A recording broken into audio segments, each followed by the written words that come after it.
Well, this is the place.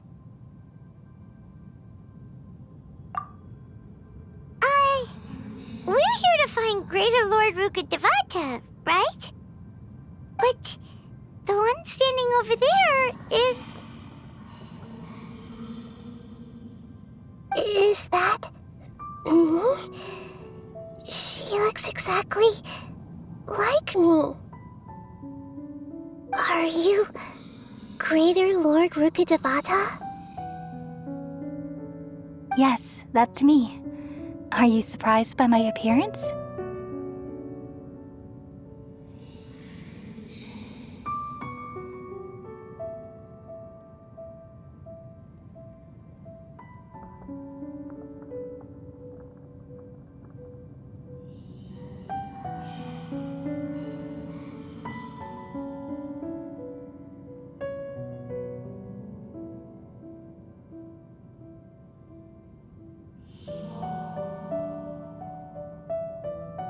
Irminsul and the surrounding lands have been reproduced here as they were years ago. But this is just a realm of consciousness.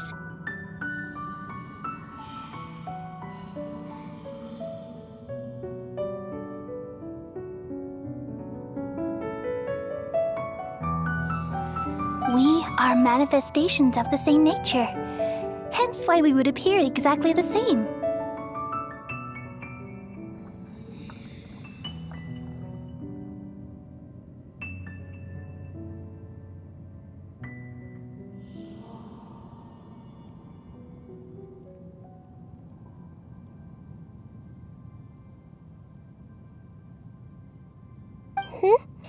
We're of the same nature.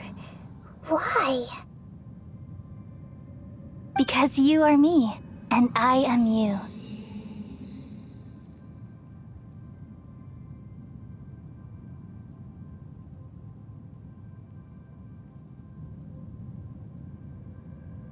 You are me in the new samsara.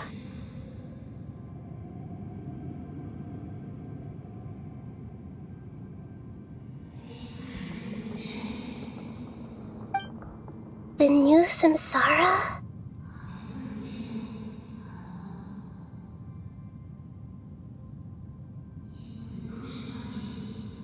As Greater Lord Rukkhadevata, I'm the avatar of Irminsul, and you are the purest branch snapped from Irminsul.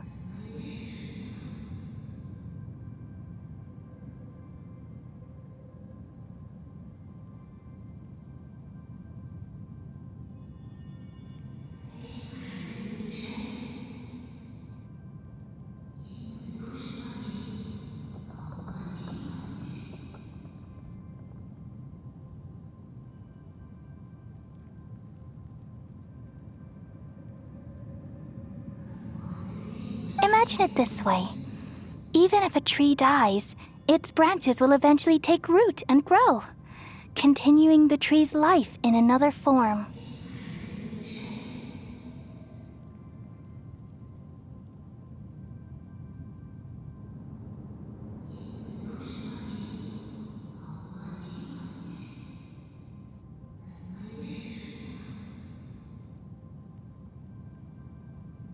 I'm merely the remaining consciousness of Greater Lord Rukkhadevata.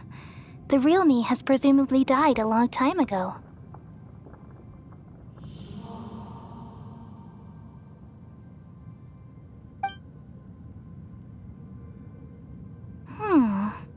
Judging from your appearance, I've probably been dead for 500 years. But you're finally here. My new self in the samsara.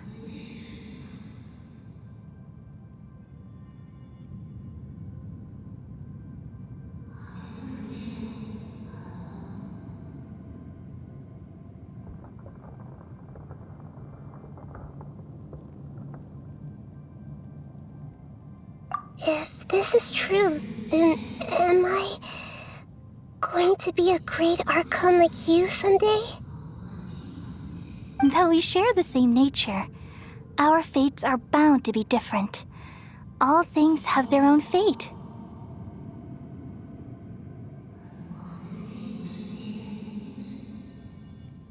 When a branch grows into a mature tree, it won't be the same as the original tree.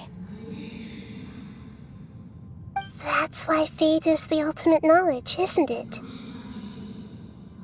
That's a great insight. Yes, very good. It's also precisely why you won't become like me. Really? But perhaps you may become an even greater Archon than I. I already see a determination in you that I didn't possess in my time, and the future that it leads you to will be yours alone.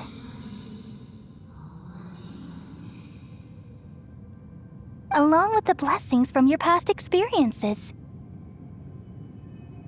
Don't worry. The growth of wisdom is like that of a plant. You only need to wait quietly for the flower to bloom.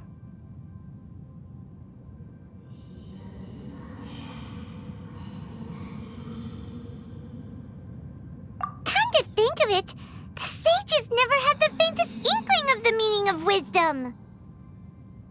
Thank you.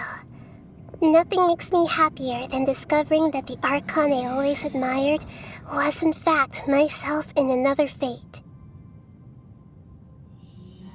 It's so nice to speak with you, Greater Lord Rukkhadevata. I've always wanted to meet you. The feeling is mutual. From the moment I snapped the branch off Irminsul and created you, I've also looked forward to talking with you. Could you tell me why you wanted to create me? And what exactly happened when you died? Ah, I see. You're here seeking answers, right? Everything that day, even the sky itself, changed into a color like this.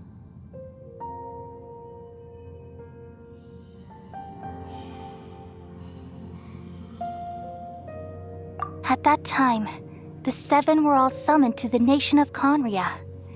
Except for me. I had a more important task to attend to.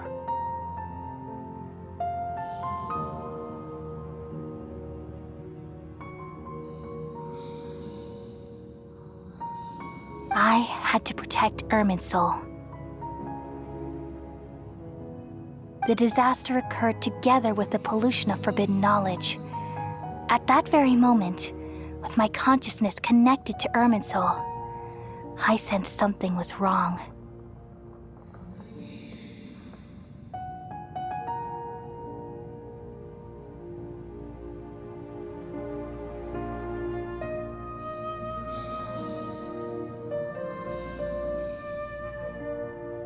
The pain started to torment my mind.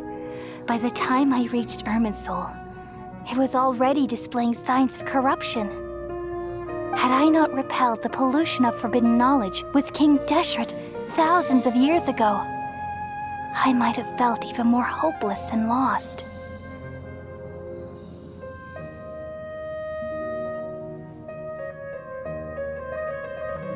So what exactly is forbidden knowledge? It's a kind of knowledge that doesn't belong to this world, and a form of truth that can't be understood.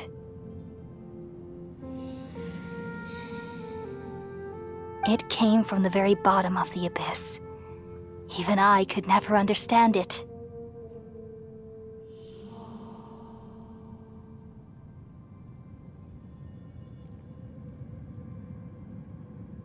The world is constantly rejecting it, leading to all kinds of bad phenomena. If we allow forbidden knowledge to pollute Irminsul, I'm afraid the entirety of Teyvat could fall apart.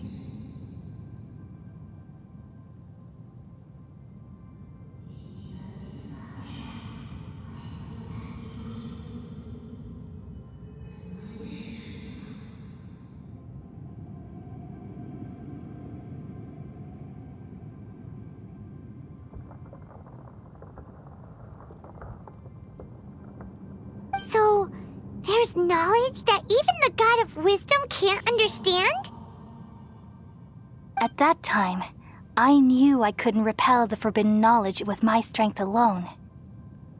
Which is why I created a device that compiled human wisdom and named it the Akasha. It's truly the world's most amazing invention. Thank you. For a long time, I thought dreams were the fruit of human wisdom. Though it was selfish to do so, I borrowed people's dreams using the Akasha. Then I compiled their wisdom and all of my own power. Well, did it work? Thanks to the wisdom of the people of Sumeru, almost all the forbidden knowledge was cleared from Irminsul.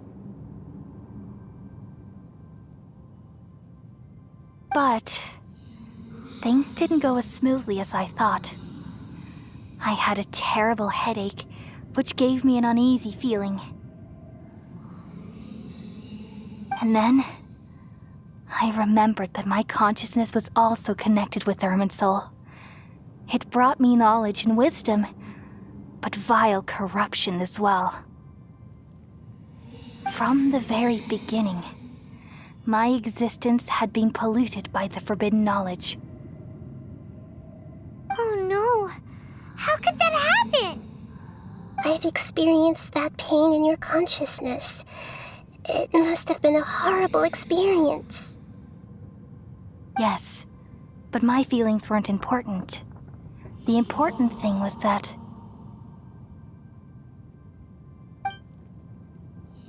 even if I died, my existence and everything related to me would continue to exist in Irminsul as memories and knowledge, meaning that the forbidden knowledge couldn't ever be permanently eradicated.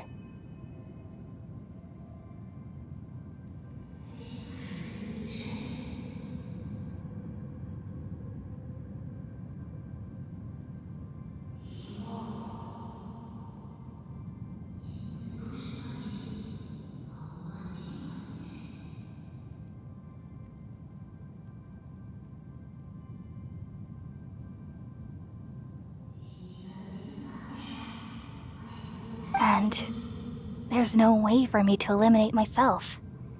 It would be a sort of paradox.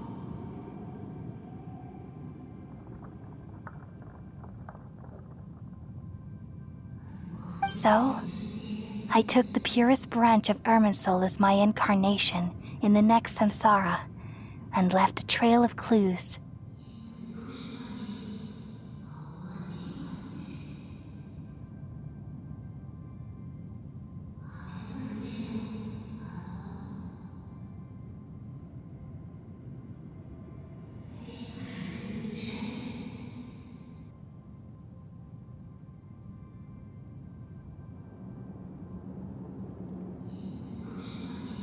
All in hopes that you would come here and remove me and my pollution from Irminsul forever. Wait, no, I can't. So you realize what that implies. You are very smart indeed. Irminsul has all the knowledge and memories of this world. And as you've realized just now, removing me from Irminsul means I essentially will never have existed in this world. But this is the only way to save Irminsul. People love you so much and they've missed you so much over the past 500 years. I am exactly the same. So how can we just forget you like this? Is there really no other way? There must be something else I can do. You're the god of wisdom, Booer. You should know that there is no other way.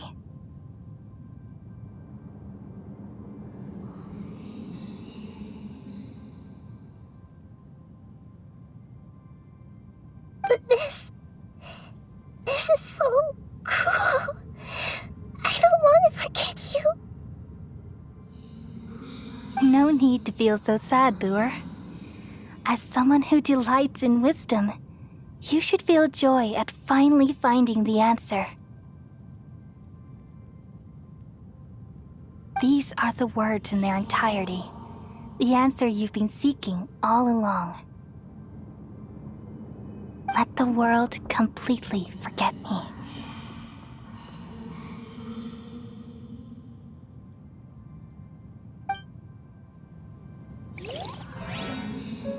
We all nestle under the great tree of wisdom, peering out to perceive the world.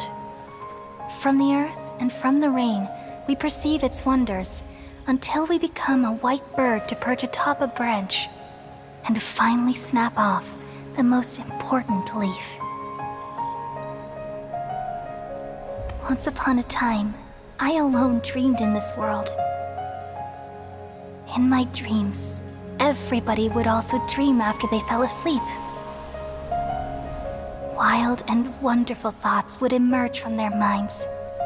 Some tumbled to the ground, and others floated to the sky, connecting all things in the world into one dazzling net. Among a plethora of worlds were numerous smaller worlds, all of fate, finding within the tapestry their brilliant glow.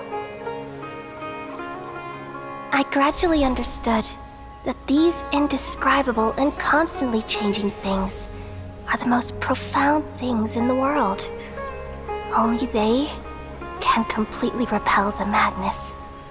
Only dreams can awaken consciousness from the deepest darkness.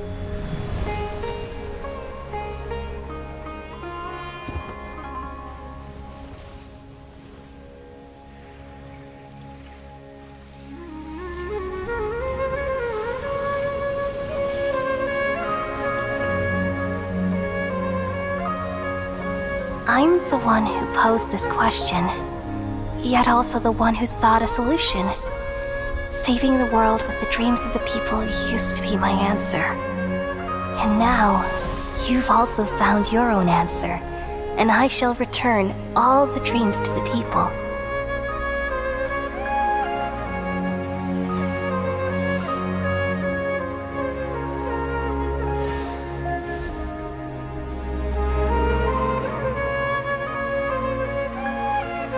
Goodbye, people of Sumeru.